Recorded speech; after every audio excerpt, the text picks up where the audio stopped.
Oi, gente! E aí, tudo bem com vocês? Estamos começando agora mais uma edição do nosso podcast Nayara Villanova, né? Mais um episódio. E antes da gente falar sobre o assunto de hoje, eu gostaria de agradecer ao nosso parceiro, o chefe Adalberto, né? Ele que sempre traz essas delícias pra gente e para os nossos convidados aqui, de tudo um pouquinho que tem lá na loja, viu? Se você for lá no chefe Adalberto, que fica ali no centro da cidade, com certeza você vai encontrar vários salgados deliciosos, vários doces deliciosos, né? Coquetéis, sucos, almoço também, enfim, o que você quiser para o seu evento, para a sua festa, ou se você estiver andando lá no centro e quiser almoçar, vai lá no chefe Adalberto também, porque é tudo de excelente qualidade. Por isso, né, que nós trouxemos aqui o chefe Adalberto com a gente, né, para poder deliciar aqui os nossos convidados. E eu estou recebendo aqui esse homem que é um profissional e um ser humano fantástico, Dr. Selen Brandão, ele que é oncologista. Dr. Selen, muito obrigada por ter aceitado esse convite, né? Eu sei da sua agenda corrida, né? Do quanto o senhor é atarefado, mas tirou um tempinho do seu dia para poder estar aqui com a gente. Realmente é uma honra lhe receber. Eu que agradeço, realmente o dia é bem corrido. Hoje foi um dia especialmente muito corrido e cansativo, mas faz parte do bem exercer da nossa profissão e especialidade, né? Estender a mão a quem precisa, nos momentos de dor, né? Muitas das vezes. E um prazer todo nosso. Você já foi no nosso antigo podcast e agora a gente tem esse compromisso de retribuir. E muito bom, a gente já acompanha a sua carreira desde a área televisiva, depois nos momentos aí de coberturas de festas e tudo mais.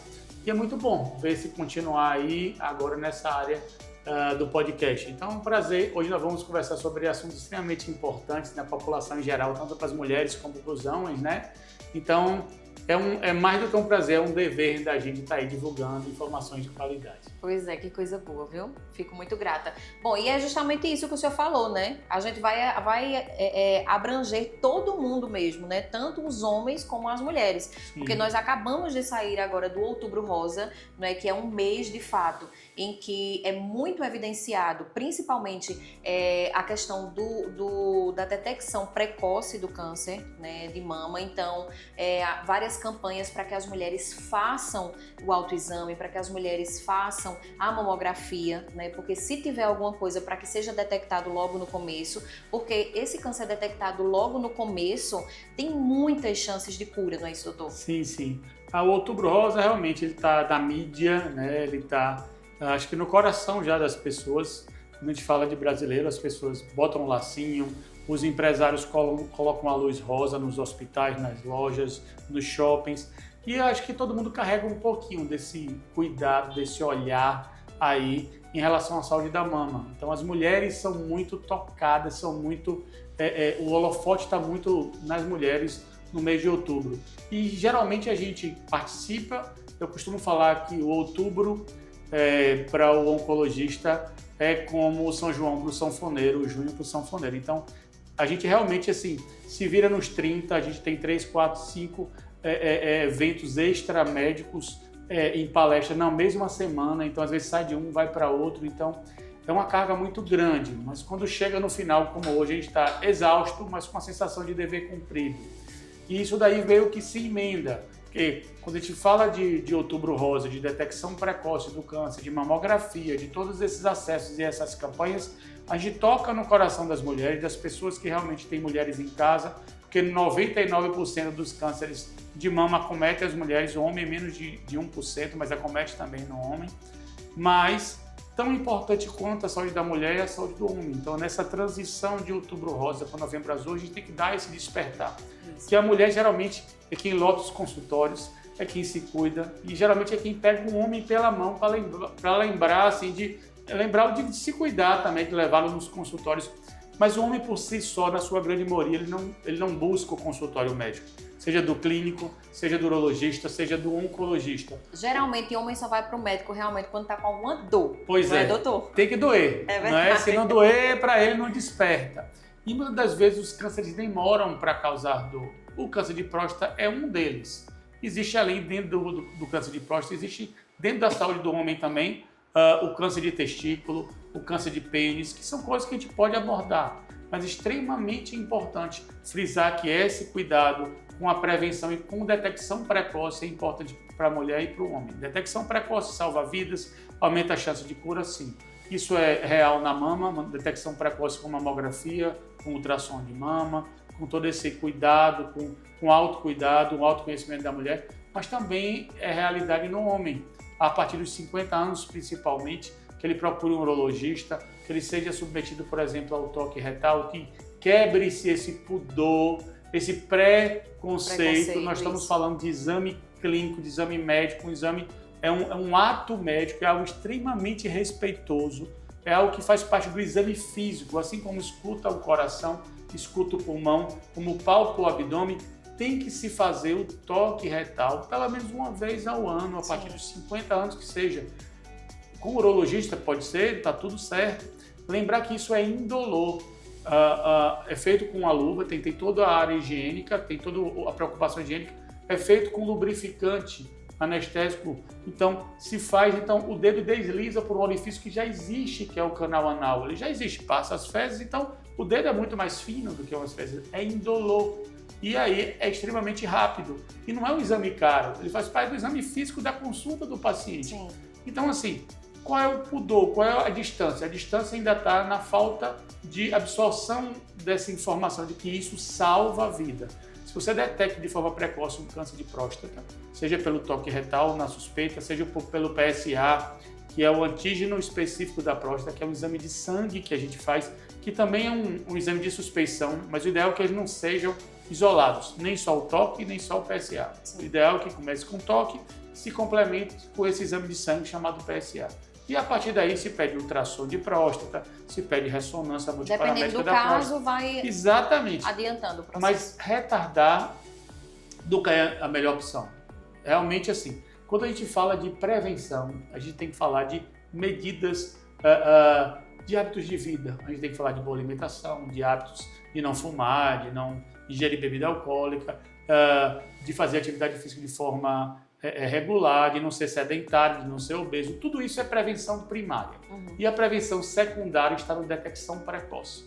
Então, na realidade, já se desenvolveu uma lesão, mas detectar cedo faz toda a diferença em relação ao acesso ao tratamento com potencial real de cura. O câncer ainda mata muita gente, tanto a mulher como o homem. Mas ele mata na maior parte das vezes porque as pessoas descobriram numa fase mais tardia. Se pensar em prevenção e detecção precoce, realmente a história pode e deve ser totalmente diferente. Ô, doutor, em relação às mulheres, ao câncer de mama, inclusive, o que a gente tem visto é que tem acontecido vários casos de mulheres mais novas, sim, mulheres de 28 anos, de 30, enfim, menos de 35 anos, tendo esses casos, né, de câncer. O que é que pode acontecer? O que é que está acontecendo? Existem várias possibilidades e explicações, não só uma causa. Sim. Tá? Entre elas, as mulheres, nessas últimas décadas, elas mudaram seus hábitos. Entre eles, as mulheres caíram no mercado de trabalho, tomaram o seu lugar, que realmente, por mérito, então as mulheres hoje ocupam grandes cargos, sejam nos cargos públicos, privados, mas cargo de trabalho. Eles saíram de um só dona do lar, que já é um cargo importante, né? Ser dona de casa, talvez trabalho seja mais pesado do que a maioria das outras profissões que a gente conhece. Porém, elas saíram para um horário diferente, com hábitos alimentares e acesso à alimentação diferente. E com isso também, elas retardaram a maternidade, a amamentação. Sim. Porque se ela está trabalhando numa fábrica, numa indústria, numa empresa ou empreendendo, dificilmente ela escolheu ser mãe num momento muito cedo. Então ela retarda. Se ela retarda essa maternidade, a amamentação, ela também muda o tempo de influência, sob influência de, por exemplo, dos estrógenos, que são o conteúdo hormonal, a chuva de estrógenos aí, hormonal por mais tempo. Quanto mais tempo submetido a essa chuva hormonal, essa influência hormonal, pode aumentar também o índice, a chance de câncer, além dos maus hábitos. Infelizmente, quando a gente está aí no mercado de trabalho e a gente está em uma vida mais estressante, além do próprio estresse, que já é um fator aí oxidante, né? Um fator inflamatório, muitas vezes as alimentações, os fast foods, Sim. passam a ser a alimentação opção mais rápida do dia a dia, tá ali com acesso rápido, geralmente não são alimentações tão caras, então é bem diferente da alimentação que é preparada em casa com alimentos da horta, com orgânicos, e com verduras, com legumes, com saladas, e geralmente demora para se preparar e tudo isso, mas que é o que se fazia quando ela estava em casa, e agora ela está nessa correria do dia a dia, que mal dá tempo de comer, e quando vai comer, muitas vezes ingere coisas enlatados, embutidos, ultraprocessados, excesso de açúcar, excesso de gordura, muito condimento e muito conservante. Junta tudo isso, um estresse, a não dormida adequada e alteração ao tempo de exposição a agentes hormonais próprios. Se você olhar tudo isso, é esse combo que tem aumentado a incidência de câncer, também de mama nas mulheres. É o sedentarismo, é a obesidade, é a má alimentação, é um estilo de vida extremamente estressante, que as mulheres há já algumas décadas têm se deparado. E a gente vê que não é só na mama, a gente vê que aumentou o índice de câncer do trato gastrointestinal, como tumor coloretal, a gente vê aí Pretagil, entre outras, cada vez mais jovens chegando nos nossos consultórios, muitas vezes com tumores já avançados, sejam eles homens ou mulheres, pelo estilo de vida. Eu acho que a grande mudança deletéria para as mulheres com câncer de mama, mas também para os homens, é o estilo de vida.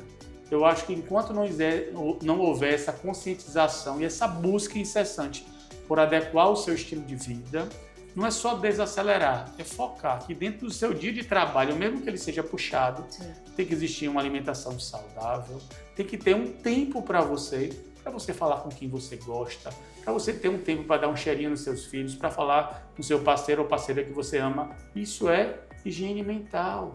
Para você descansar um pouco que seja. Pensar que você tem que ter horas de sono de qualidade. Não é só a quantidade, mas é a qualidade do seu sono. Para que um outro dia você esteja revigorado e pronto mentalmente e fisicamente para encarar um outro dia estressante ou puxado de trabalho. Então, essa busca, essa consciência por estilo de vida faz toda a diferença. Do ponto de vista deletério, que é o que a gente tem visto hoje, que é um estilo de vida ruim, não adequado, como do ponto de vista benéfico. Se o cidadão, a mulher ou o homem resgatar esse bom estilo de vida, com bons hábitos, sim, ele é capaz de reduzir e em muito o risco de desenvolver câncer, seja ele de mama, de próstata, coloretal, gastrointestinal, entre tantos outros. Puxa, realmente uma lição, viu? Uma lição mesmo que o Dr. Selen trouxe pra gente agora. Em relação aos homens, né, a gente sabe que de fato há um pouco assim de resistência ainda, né, dos homens irem para o médico, né, fazerem exames preventivos, né, como eu disse até em modo de brincadeira, mas é verdade mesmo, né?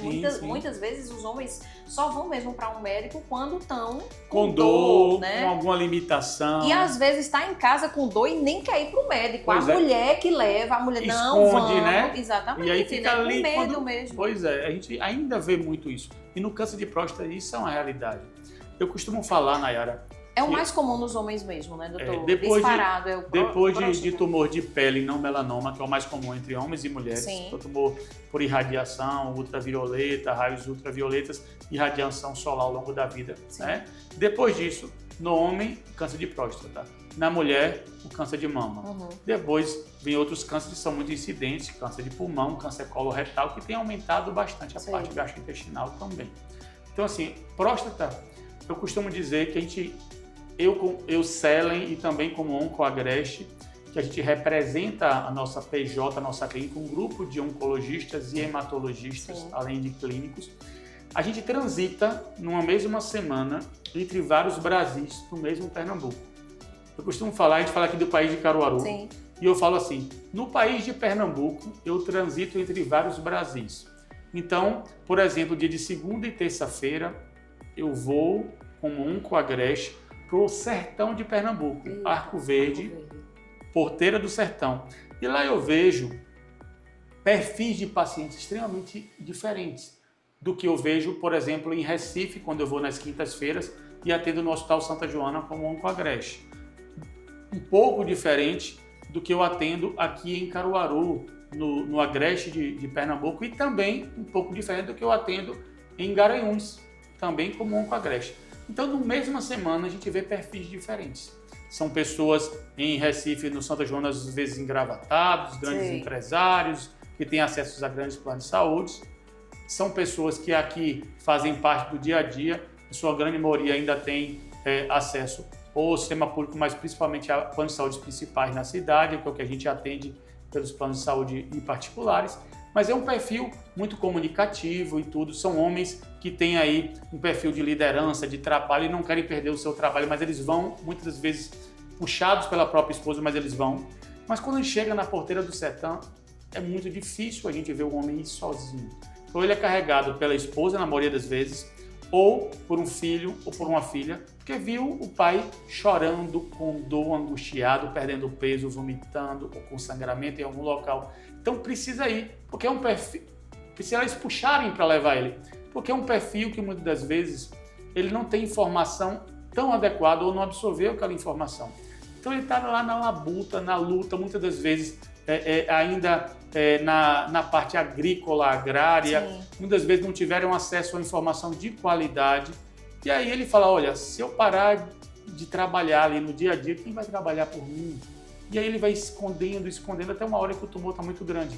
Então é muito comum, infelizmente, lá no sertão, a gente pegar pacientes com câncer de próstata, mas já que foram não pela alteração da próstata, mas com dores nos ossos, chorando de dor, porque tem metástase nos ossos. Alguns chegam em cadeira de rodas, sem andar, já tem compressão na medula por lesões ósseas.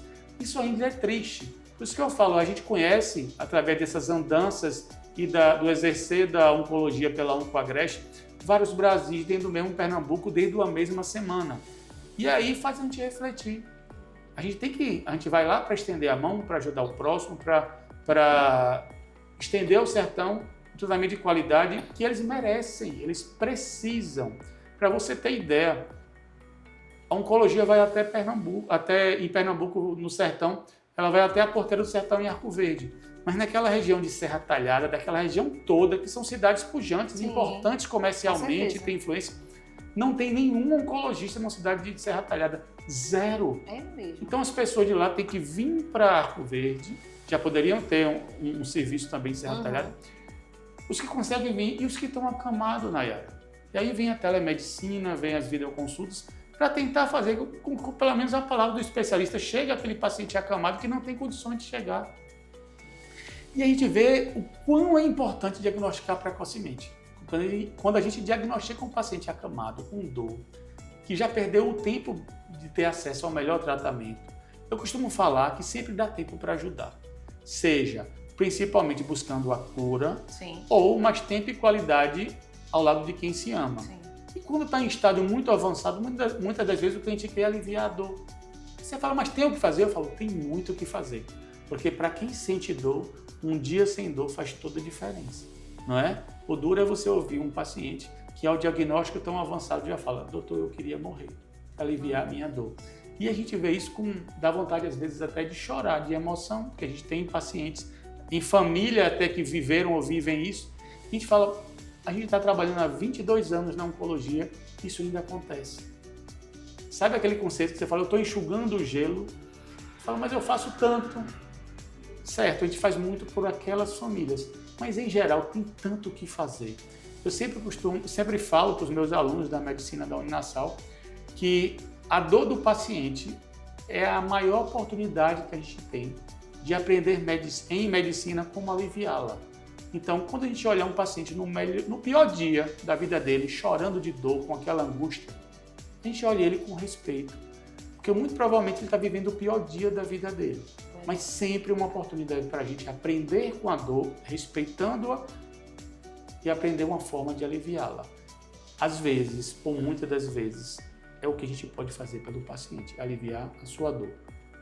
Sempre, quando não pode curá-lo, quando não pode dar muito tempo, a gente pode aliviar a dor, a gente pode dar um olhar sincero, um abraço e aliviar a dor. Isso chama respeito, chama empatia, chama amor ao próximo. E eu acho que isso vai muito além da oncologia. Isso vai como cidadão, como exercer a boa medicina, como exercer o que a gente prometeu a Papai do Céu e fazendo juramento de hipóteses. Então a gente sempre tem como ajudar, nunca desistir do paciente. se não pode curá-lo, alivie a sua dor. E em um diagnóstico como esse, é difícil para todo mundo, né? O senhor mesmo como médico, né? Mas o senhor também é um homem, né? Então, assim, já viu, com certeza, né? Já viu várias famílias, né? Dilaceradas, digamos assim, pacientes, né? Achando de fato que aquele câncer é uma sentença de morte. E também não é assim, né, doutor Cellen? E aí, justamente, o senhor busca fazer esse trabalho também psicológico daquela pessoa e da família inteira, né, doutor Cellen? O senhor é um pouco oncologista e um pouco psicólogo também, até porque quando a pessoa chega no seu consultório, ela está desesperada e, assim, a única pessoa naquele momento que pode ajudar e aliviar um pouquinho essa barra é o senhor, né? Na realidade, a oncologia é uma das poucas especialidades que envolvem o paciente e toda a sua família. E o paciente como um todo, todos os seus âmbitos, físico, o psicológico, o intelectual, o espiritual. O paciente chega muitas das vezes tão fragilizado que é muito importante que a gente tenha esse cuidado, até principalmente ao dar o diagnóstico. É um dever da gente, sim, como médico, dar o diagnóstico, sim, e propor um tratamento, um alívio para a patologia, uma busca da cura. Porém, a forma de expressar já é o primeiro desafio. Olhar nos olhos, sentir em cada paciente se ele tem a temporalidade de ser submetido e saber do diagnóstico numa primeira consulta, num primeiro momento, ou se você vai dosando dando essa informação de forma paulatina, de forma gradual. Muitas das vezes a gente informa a família e, em paralelo, vai informando o paciente de acordo com o nível de receptividade dele. Uma vez que ele saiba do diagnóstico, mostrar esse diagnóstico que é duro. Costumo dizer, eu tenho vários pacientes médicos que são meus pacientes. Então eles mudam, eles saem de um lado da cadeira para o outro lado, né, da cadeira de cuidador para cuidado. E eu costumo falar que mesmo para o médico, quando você dá um diagnóstico de câncer, é muito comum eles falarem: Cellen, eu perdi o chão. Me dê um norte que eu estou perdido. Médico, com experiência, expert nas suas áreas. Quando você tem um diagnóstico de câncer, literalmente você perde o chão. Eu acho que, inclusive, eu digo que essa frase, eu perdi o chão, eu acho que foi inspirado no momento do diagnóstico, de passar o diagnóstico do câncer, do receber o diagnóstico de câncer. E a partir daí é muito importante falar assim: olha, eu entendo, eu tenho uma empatia, eu respeito o seu diagnóstico, mas existe um caminho para você ser cuidado, existe um caminho para você ter a sua saúde restabelecida. Muitas das vezes tem um caminho para você buscar e obter a sua cura, e quando não obter a sua cura, para ter uma longevidade maior, com qualidade, com controle de doença ao lado de quem você ama. Então, enxergar esse ambiente, enxergar o psique, a fragilidade emocional do paciente é extremamente importante, assim como dos seus familiares. Esse diagnóstico de câncer, ele fragiliza toda a família, ele fragiliza de verdade.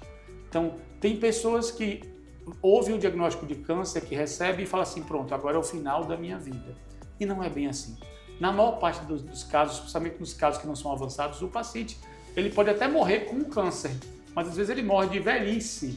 Ele vive 10, 20, 30, 40 anos convivendo com o controle, com o acompanhamento e um diagnóstico que ele já teve de câncer. Sim. Ter um diagnóstico de câncer não é apagado, porque ele precisa ser acompanhado ao longo de vários anos. Mas ter um câncer muito bem controlado, muito bem tratado, faz toda a diferença. Entre um paciente estar acamado, sofrendo ou morrendo do câncer, ou um paciente estar profissionalmente exercendo a sua profissão, está no seu lar, está exercendo o seu dia a dia, o seu bem-estar ativo para a sociedade, para a família, para as pessoas que ele ama. Então, diagnosticar no começo, ter acesso ao melhor tratamento faz toda a diferença. Eu acho que essa é a missão que a gente tem em comum com a Agreste. É levar da capital ao Agreste e ao sertão a mesma qualidade. Eu fiz formação no Instituto Nacional de Câncer, no INCA, no órgão do governo federal que dita as regras de câncer do SUS e as estatísticas. Então, toda vez que você fala, segundo o INCA, a estatística de câncer do Brasil, pronto, eu sou filho desse INCA. Então, a gente teve acesso ao melhor que o SUS pode dar. É um SUS que funciona, é um SUS que tem acesso à tecnologia, é um SUS que tem acesso a boas medicações e protocolos de pesquisas diversos. Mas a gente vê que tem diversas dificuldades regionais nos outros SUS que a gente roda Brasil afora. E é um desafio tratar bem o paciente com câncer no SUS, porque a gente quer dar sempre o melhor. E às vezes tem um abismo entre o que a gente quer e o que é possível oferecer naquele momento na oncologia para o SUS. Eu costumo falar que a gente dá várias gotas de carinhos, mas a gente queria dar balde de carinho, de proteção, de cuidado no SUS. Mas se a gota de carinho é o máximo que a gente pode dar ali, com tratamento, o máximo que a gente pode fazer ali, vamos fazer isso com coração, com respeito àquele paciente e mostrar para ele que tem um caminho a ser seguido. E não se contentar em fazer o bem só nas capitais, onde tem um grande recurso. É buscar o paciente do Agreste, é buscar o paciente do Sertão. A coisa mais difícil, Nayara, é você ter um diagnóstico de câncer e não saber qual caminho trilhar.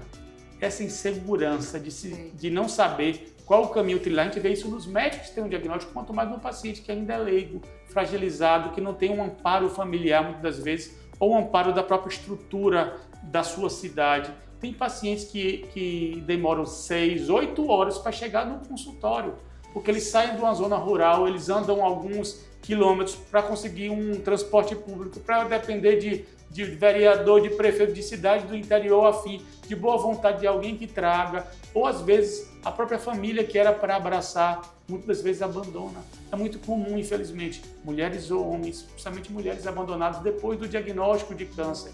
É o momento que as pessoas mais precisam de carinho, de respeito, de empatia, de acolhimento e de cuidado. Mas é o momento que a gente mais vê abandono. É o momento que a gente mais vê as pessoas carentes de tudo. E eu não falo só carente emocionalmente ou economicamente, não.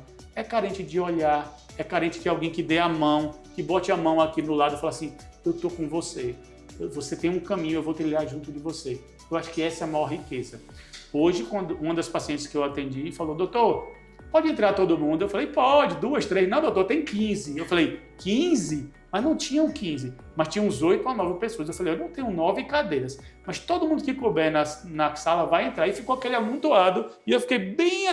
Tinha gente até do meu lado, assim. E eu vi, sabe o quê? E eu falei, isso é lindo. Aí o pessoal falou, lindo o quê, doutor? É lindo ver que mesmo num momento tão delicado, todo mundo parou o que tinha de fazer, que eu tenho certeza que todo mundo aqui tem algo a fazer, mas priorizou por aquele momento mostrar que está lado a lado com um ente querido. Você é mãe, eu sou pai. Quando nossos filhos adoecem, se precisar entrar no banho, com eles aqui a gente entra. Verdade. E a gente para o mundo por eles. Não é isso? Agora imagina a gente velhinho, se não tiver ninguém do lado da gente. Entende? E você fala assim, olha doutor, isso aqui são meus filhos, são meus irmãos, são meus netos. Todo mundo fez questão. Independente da história natural da doença. Se vai levar uma cura, que é o que eu desejo, um controle bom da doença, ou se pela história natural da doença em algum momento vai levar à finitude, mas que ele esteja rodeado de pessoas que o amam. Eu pretendo não ter câncer, apesar de ser filho de pai e mãe com câncer. Mas se um dia eu tiver câncer ou alguma doença que me leve a uma situação de fragilidade, eu gostaria muito de estar cercado por meus filhos, por minha esposa, das pessoas que eu amo. Sim. Com amigos, que é a família que a vida dá pra gente. Isso faz toda a diferença. Porque o caminho é o mesmo, mas o caminhar fica muito mais leve quando você está de mãos dadas com quem você ama e amparado. Existe um amparo médico que nós, da Oncoagreste, que eu e toda a equipe fazemos do sertão à capital, mas existe um amparo que vai muito além. Aí é o amparo da família, dos amigos, é o amparo da equipe multidisciplinar, psicólogo, enfermeiro, nutricionista, assistente social e tantos outros. É o amparo espiritual. Eu nunca falo de religião, porque eu tenho paciente de todas as religiões e eu respeito todas. Mas eu sempre falo de religiosidade. Eu chamo de Papai do Céu, eu chamo de energia superior, eu chamo de Deus, cada um chama de o quê? Mas se amparar em algo maior é tão confortável para a gente que cuida, mas simplesmente por ser cuidado. Saber que existe tudo que a ciência aqui, que a ciência é uma forma de Papai do Céu oferecer uma ajuda e um amparo, mas que existe uma energia superior, muito maior do que eu e você, que guia a todos nós, que também está amparando. Isso conforta muito o paciente e conforta muito a família. A gente costuma dizer que quem tem fé, e é assim que eu chamo, tem uma chance sempre plus, sempre maior, de trilhar o caminho de uma forma leve e, por que não dizer, de ter melhores resultados, porque ele adere melhor ao tratamento, ele se alimenta melhor, ele vê as gotinhas muitas vezes de quimioterapia que é visto como algo sacrificante ou inimigo, ele fala assim, não, essas são minhas gotinhas de cura, é a gotinha de ajuda. Amém. Não é isso? Então é extremamente importante essa tríade, o tripé, que é o cuidado científico, que é dado por nós da oncologia, pela essa equipe multidisciplinar, é o cuidado da família e o amparo espiritual. Acho que são 3 coisas extremamente importantes. Nossa, minha gente. Que aula, viu? Que aula. Quanto tempo já de profissão, doutor? Mais de 22 anos. Mais de 22 anos. E a gente conviveu com oncologia desde a nossa adolescência. Eu sou médico. Sim. E sou oncologista, porque nos 12, 13 anos de idade, eu era aquele menino que sofria bullying no colégio, que falava, sua mãe tem câncer, ela vai morrer. Meu Deus. E aí eu chegava em casa chorando, veja, tem tantos anos, eu me emociono até hoje, não tem como não me emocionar. Minha mãe está viva, graças a Deus. Não tem as mamas, não tem a tireoide, não tem útero, não tem tanta coisa. É toda remendadinha. Sim. E nem enxerga direito, mas ela está vivinha. E eu tive esse privilégio e tenho exatamente de ter ao longo desses anos. Mas eu era aquele menino, como tantos outros filhos de tantas outras mães e pais aí, que quando tem um diagnóstico na família acha que está perdendo. Então, eu sou um menino que com 12 anos ouviu isso e com 13 anos saiu de casa com o objetivo de ser médico, para ser oncologista, que eu sabia que quem cuidava minha mãe era oncologista, que cuidava, que era oncologista do INCA. Eu falei, eu quero ir para esse INCA, eu não sabia onde estava o INCA. E eu saí para estudar, para fazer medicina. Na época não tinha medicina no meu interior, lá no interiorzinho da Bahia. Sim. Hoje tem medicina em tantos lugares, tem aqui em Caruaru, do qual eu faço parte e coordeno um dos cursos. Então, assim, hoje as coisas ficaram mais claras, mais acessíveis para quem busca. Na época eu tive de largar a família, o lar de conforto, de boa comida, de carinho, de olhares, para viver em república, em outros estados, para buscar um sonho. Quando eu cheguei no INCA para fazer a matrícula, eu tinha passado na residência, eu cheguei chorando. E a mulher falou assim, você está passando mal, senta aqui. Eu falei, não, querida, isso é um choro de alívio de quem passou a vida buscando conquistar. Aí eu expliquei isso para ela, ela falou, opa, assine logo aqui para garantir a sua vaga. E foi assim. E quando eu formei no INCA é assim, quando formam, são dezenas e dezenas de residentes, mas eles escolhem um orador para representar todos os residentes de oncologia, só de oncologia clínica são 30, e aí tem de cirurgia oncológica, de cirurgia de cabeça e pescoço e tantos outros. Eles escolheram dentre tantos eu, para representá-los como orador, porque eles sabiam a batalha e sabiam que eu representava os filhos de pais e mães com câncer, que em algum momento sonharam em salvar os seus pais. E aí eu estava em lua de mel, lá na Argentina. Eita. E eu tive de interromper a minha lua de mel, porque eu brinco que minha vida é uma eterna lua de mel, porque até hoje eu não acabei minha lua de mel na Argentina. Eu interrompi para voltar, para falar em nome disso. E eu contei a história de um menino que um dia esteve inseguro, com o diagnóstico de câncer da mãe, achando que ia morrer. E um dia ele saiu em busca de um sonho, ele estava realizando um sonho naquele dia, que ele saía de cuidado para cuidador. E que é uma honra para a gente ser cuidador.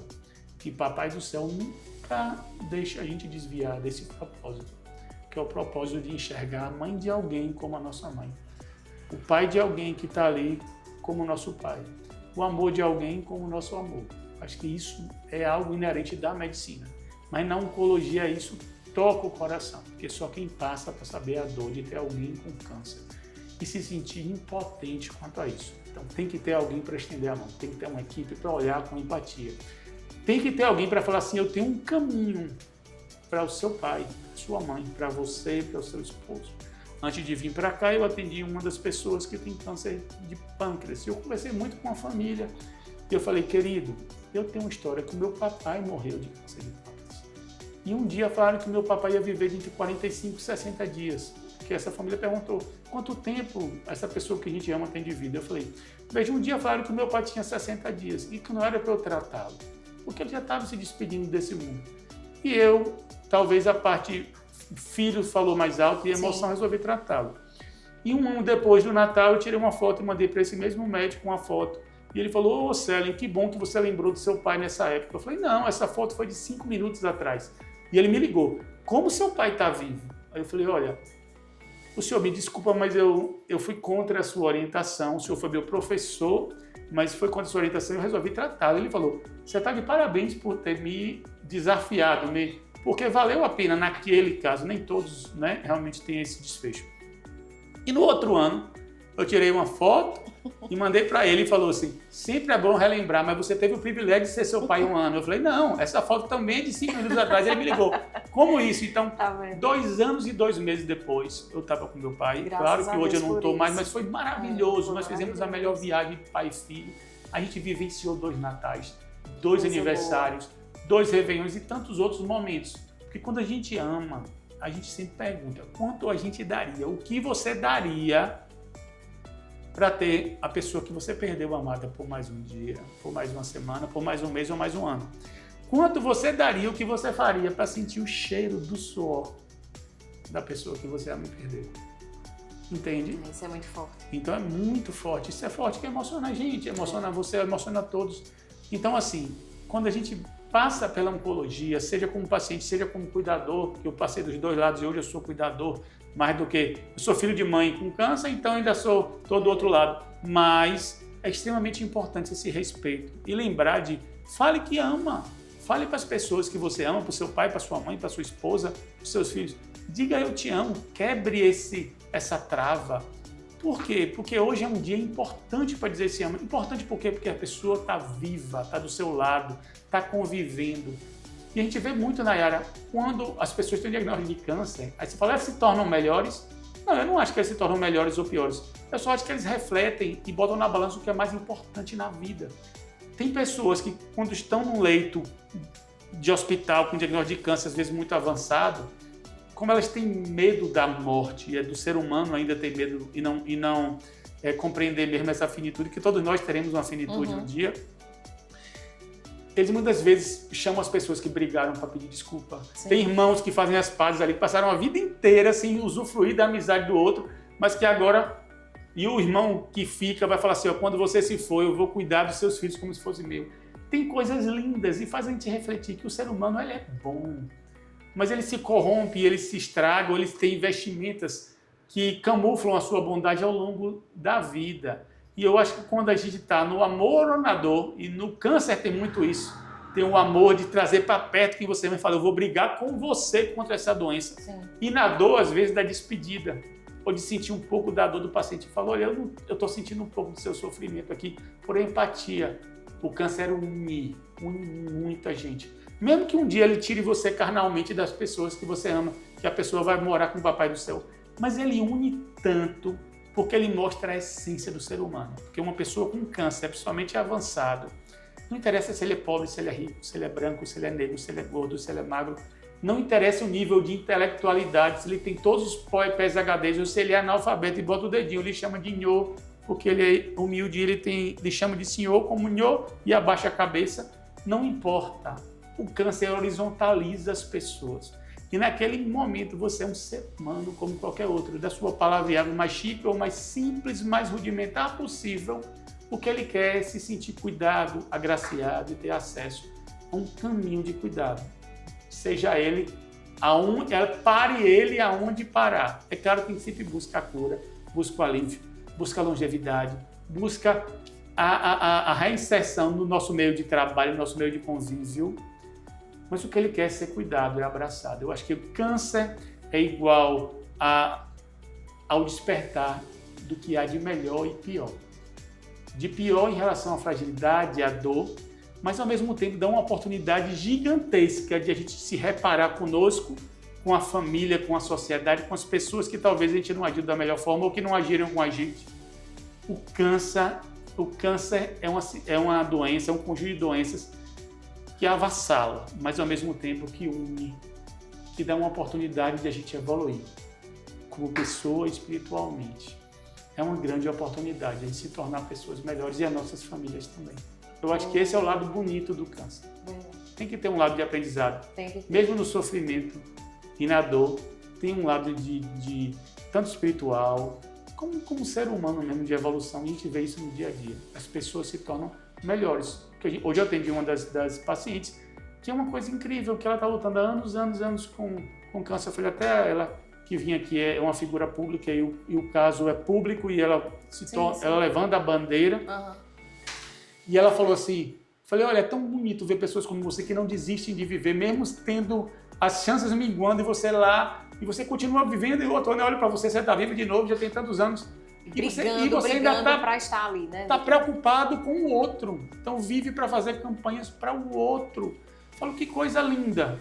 Eu acho que é uma chance das pessoas se tornarem melhor. Ter câncer eu não desejo para ninguém. Mas quem tiver, que sirva para refletir, para se cuidar, para cuidar melhor da nossa morada. O nosso corpo é a nossa morada, é a casa que Papai do Céu deu. Antes da casa física, essa casa. É uma casa que não é perfeita, é cheio de vazamentos, é cheio de imperfeições, né? Assim, sim. Às vezes a pessoa quer ter uma casa maior, mais magra, mas ninguém está muito satisfeito. A gente vai lutando para poder se adequar, exatamente, né? Do jeito que a gente quer. Nós temos seres imperfeitos. E na nossa imperfeição, a gente vai buscando modificar a casa chamada corpo. Mas que a gente respeite ele e busque cuidar um pouco melhor dele. E do corpo e da casa de quem a gente ama. É isso. Oh, meu Deus, meu querido. Muito obrigada. Estamos juntos. Que momento prazeroso, né? Receber você aqui no nosso podcast. Obrigado. Muito obrigada mesmo pela sua contribuição. Né? Eu tenho certeza que todas as pessoas que vão assistir esse podcast, né, que estão assistindo esse podcast agora, vão aprender alguma coisa. Né? Seja sobre o câncer, né? Seja sobre a medicina, mas também sobre como ser um ser humano melhor. É isso aí. Como ser humano, a gente tem sempre que evoluir. Como médico, a gente tem sempre que estudar para ter acesso às melhores tecnologias, mas saber como levar essas tecnologias para quem mais precisa, né? E como um ser espiritual, é um dia após o outro. O próximo dia, a gente tem a chance de ser um pouquinho melhor do que o dia anterior. É isso para nós e para as pessoas que convivem e nos amam também. Muito obrigado por tudo. Pode contar com a gente sempre. Viu? Obrigada. Bom, e para você também, né? Muito obrigada pela sua audiência, muito obrigada por ter acompanhado mais um episódio aqui do podcast do blog Nayara Villanova. Não esquece, tá? Toda semana tem episódio novo aqui no YouTube, lá no Instagram também. Segue a gente lá para você também ficar por dentro de todas as notícias que estão acontecendo aqui na nossa região, no Brasil e no mundo. Cheiro e até para a semana. Beijo grande.